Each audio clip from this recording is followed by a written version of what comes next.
ang gansa namin. So, dalawa yung kinuha ko. Ang bigat. So, meron pa nandun. Oh. Ay, baka magbiak. Oh my God. Pagalitan tayo ng nanay na gansa. Ito sila guys, oh, yung sila, tatlo. Ito, oh, tingnan, oh. Bale, 1, 2, 3, 4, 5. At may 2 yun sa pabo. Andito, oh, nangitlog kahapon at ngayon, oh. Dito siya nangitlog kung saan nangitlog ang gansa. My God, mag-away to sila.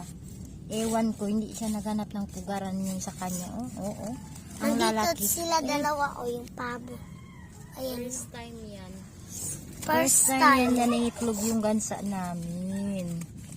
So, bukas mangingitlog na naman yan. Di ko alam kung ilan yan yung itlog niya kasi first time 8 daw, namin. 8. Sana marami yan. So, tingnan. Malalaki talaga yung itlog ng gansa. Hindi ko alam bakit niya yan dinudumihan. So, ito lang mo.